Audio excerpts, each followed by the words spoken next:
Halo, selamat datang di channel Ruang Taktik. Di video kali ini kita akan analisis comebacknya Arsenal atas Bournemouth.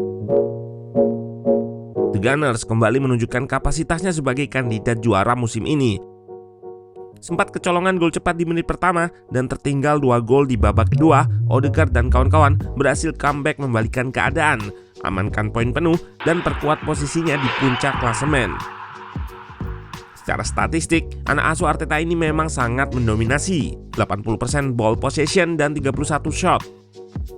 Selain determinasi tinggi yang ditunjukkan oleh para pemain Arsenal, secara taktikal tim asuhan Arteta ini juga cukup variatif dalam melakukan serangan, sehingga mereka bisa bongkar pertahanan parkir bus Bournemouth atau yang bertahan dengan blok sangat rendah. Nah, penasaran dengan jalannya laga dari segi taktikal? Let's go, kita bahas sama-sama. Tuan rumah Arsenal menggunakan formasi 4-3-3. Kali ini Arteta melakukan beberapa perubahan di susunan starternya. Di lini belakang, Tomiyasu mengisi posisi bek kanan menggantikan Ben White yang lebih sering starter di posisi tersebut. Di tengah, Partey kembali menjadi starter sebagai lone pivot dan Vieira gantikan Xhaka sebagai gelandang kiri. Lini depan masih sama, Martinelli, Trossard, dan Bukayo Saka. Sementara itu, tim tamu sejak awal langsung menggunakan pakem defensif dengan formasi 5-4-1. Dengan formasi ini, idenya untuk melakukan taktik defense counter dengan Dominic Solanke sebagai strikernya. Belum genap 1 menit laga berjalan, Arsenal langsung kebobolan melalui set play kick-off Bournemouth. Di awal kick-off, Bournemouth menempatkan 6 pemain yang sejajar di tengah lapangan. 4 pemain di kiri, 1 di tengah, dan 1 di kanan. Yang unik di sini, jika biasanya set play kick off seperti ini bola akan diarahkan ke area yang ada banyak pemain yaitu sisi kiri, kali ini malah dilakukan hal sebaliknya. Skema ini nampaknya cukup mengejutkan Arsenal karena mereka juga menempatkan banyak pemain di area di mana Bournemouth menempatkan banyak pemain yaitu sisi kiri. Ouattara yang memiliki ruang cukup lebar tanpa banyak hambatan berhasil merangsek ke final third Arsenal dan melepaskan crossing ke kotak penalti. Di sisi jauh, Bournemouth memiliki banyak pemain yang bersiap untuk menerima crossing. Bola lolos dari halauan Gabriel dan langsung disambar oleh Billing. Gol cepat ini sejalan dengan game plan Bournemouth. Dengan keunggulan ini, mereka bisa menerapkan taktik defense counter seperti yang direncanakan. Dan memang setelah gol pertama ini, kendali permainan sepenuhnya dipegang oleh tuan rumah Arsenal. Dari data field tilt yang menghitung seberapa banyak pemain memasuki sepertiga akhir lawan, serta action zone berikut, menunjukkan laga ini seperti bermain setengah lapangan, karena bola lebih sering berada di area pertahanan Bournemouth.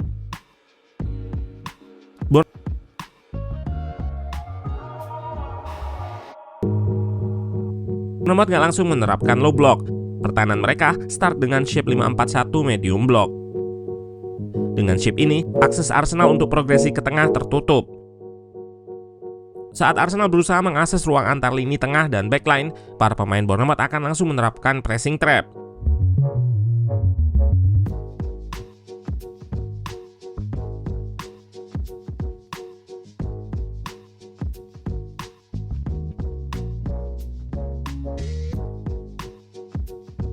Defense Bournemouth juga sangat cepat dalam melakukan transisi dari medium block ke low block ketika Arsenal masuk ke final third.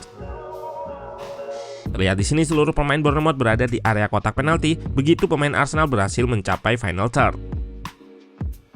Oleh karena itu, The Gunners lebih sering melakukan sirkulasi memutar, menyerang melalui kedua sisi sayap. Di sisi sayap, Bournemouth pun relatif bisa meredam serangan Arsenal dengan double cover. Arsenal full menyerang dengan shape attacking 3-2-5 atau 2-3-5. Hal positif dalam upayanya membongkar pertahanan Bournemouth adalah cairnya para pemain mereka di garis depan. 5 frontline mereka seringkali melakukan rotasi posisi. Selain itu, pemain-pemain Arsenal juga nggak pasif, selalu bergerak untuk link up, minta bola, expose ruang, ataupun buka ruang bagi pemain lainnya.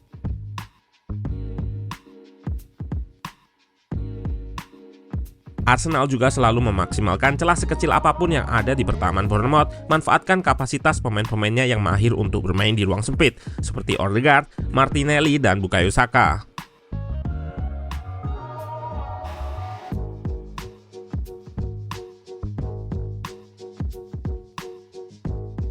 Hal lain yang menonjol dari Arsenal pada laga ini adalah kemampuan mereka untuk sustain pressure atau mempertahankan intensitas tekanan ke pertahanan Bournemouth. Bola muntah selalu dimenangkan dan langsung menyerang bertubi-tubi. Hal ini bisa mereka lakukan lantaran saat menyerang akan selalu ada pemain Arsenal yang memposisikan dirinya di depan pertahanan Bournemouth yang berperan untuk merecovery atau memenangkan bola-bola muntah serangan yang gagal.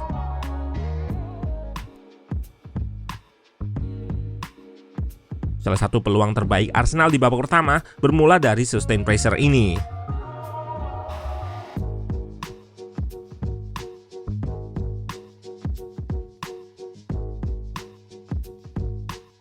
Pun begitu, beberapa kali struktur ini bocor atau gagal dan bisa dieliminasi oleh Bournemouth. Saat struktur ini gagal, serangan balik cukup membahayakan dengan expose pertahanan Arsenal yang hanya menyisakan 2 center back.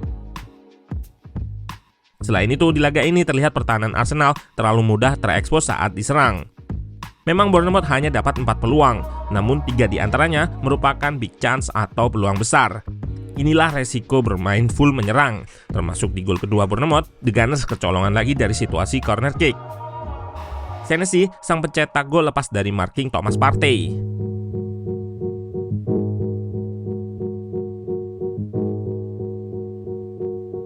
Meski tertinggal 2 gol, The Gunners bisa merespon dengan positif, berhasil samakan kedudukan kurang dari waktu 10 menit. Pergantian pemain yang dilakukan oleh Arteta pun berbuah manis. 3 dari 4 pemain pengganti memiliki andil di 3 gol Arsenal. Di gol pertama yang dicetak dari situasi set piece, Smith Rowe berperan dalam berikan assist kepada Thomas Partey. Di gol ini kita kembali bisa melihat kapasitas Arsenal dalam memaksimalkan situasi corner kick. Total musim ini Arsenal sudah 10 kali cetak gol dari situasi set piece ini. Saat corner, pemain Arsenal di kotak akan berada di area tengah dan akan selalu ada pemain lain di tepi luar kotak penalti, area yang seringkali jadi tempat jatuhnya bola muntah dari corner kick. Skema ini sering dilakukan pada laga ini, juga mereka lakukan di laga versus Aston Villa beberapa pekan lalu. Selain itu, The Gunners juga perbanyak pemain di garis depan. 2 fullbacknya ikut naik sehingga ada 6-7 pemain di depan. Tujuannya untuk menciptakan numerical superiority atau menang jumlah. Gol kedua Arsenal dari situasi menang jumlah ini. 1 back Bournemouth tertarik keluar oleh pergerakan Partey. 4 back yang tersisa rapat di tengah. Arsenal punya keunggulan jumlah dan kelebaran. Nelson yang baru masuk gantikan Smith Rowe berhasil lepaskan assist kepada Ben White di tiang jauh. Dan puncaknya di menit 97, Arsenal berhasil pastikan 3 poin lewat gol Reiss Nelson. Lagi-lagi dari situasi bola kedua atau second ball lewat corner kick. Skema seperti di gol pertama tadi kembali membuahkan hasil. Namun kali ini Nelson yang menerima bola muntah langsung mengeksekusi bola yang berhasil menghujam gawang Neto.